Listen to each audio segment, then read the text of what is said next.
The screening issue is a very intriguing one. Should we be doing screening tests of large, unselected segments of the population? To do that, you have to have the perfect test.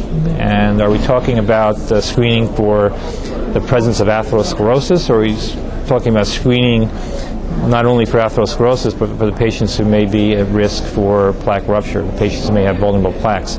I don't think we have all the answers there.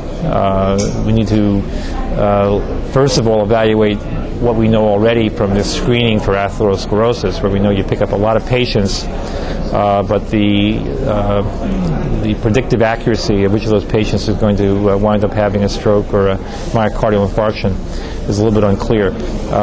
My perception is that there's probably a segment of the population that represents kind of an intermediate risk, where our screening test may be most important. You have a patient who has a no family history, low cholesterol, low CRP. I'm not sure you need to do any fancy imaging tests in that patient. Patient with a positive family history, high cholesterol, hypertension, smoking, that patient, is already at incredibly high risk. That patient just needs to have a very aggressive risk factor modification. Now, in the intermediate zone, where you have indeterminate risk, or maybe a patient who has already had a cardiac event, maybe had a stent at age 45 without having a whole lot of additional risk factors, then the question is, do we need to develop the correct tests for these individuals, or do we just give them the most aggressive risk factor modification we can think of? Lowering their LDL cholesterol down to 75, keeping their blood pressure under control, really aggressive with diet and exercise. I'm not sure every person in the USA should be receiving a statin drug, but if I had a patient with a lot of risk factors, maybe a little calcium in the arteries, then I treat that patient as if the patient's already had a myocardial infarction. I give that patient all of the secondary prevention strategies I would muster for a patient who's had a previous myocardial infarction, because of the potential that patient may have a plaque vulnerability. Now, if we could develop a better non-invasive diagnostic test to actually identify vulnerable plaque, that could shift the equation.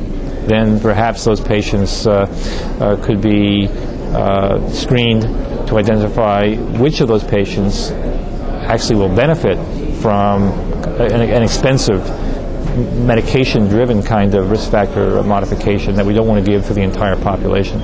So I'm certainly looking for such a test, and I support all the research that's going on in that area. I don't believe we're there yet. I would hope that with some of the more sophisticated CT and MRI methods that are being developed, plaque characterization tests, maybe thermography, other forms of testing, maybe something with future research and more experience that could help us there.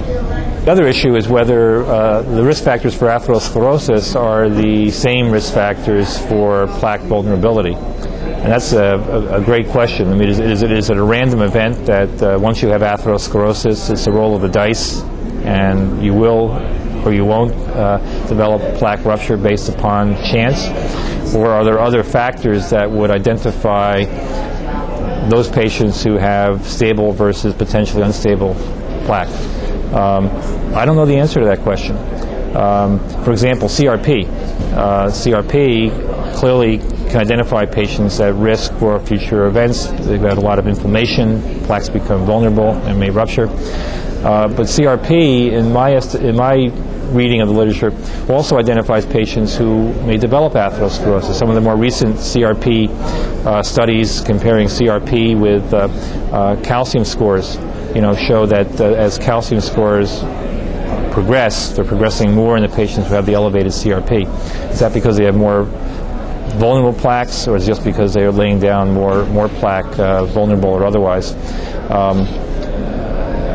I interpret the CRP information and maybe other measures that may come down the pike in the area of inflammation and other areas that perhaps there's a additional risk factor beyond atherosclerosis that we need to be looking for. The way I manage my patients is with CRP and cholesterol. I mean, I take the CRP as a very important additional risk factor that I think does highlight patients at risk for plaque vulnerability, and independent of the cholesterol, I would treat that patient with a statin, aspirin, ACE inhibitor, and so forth.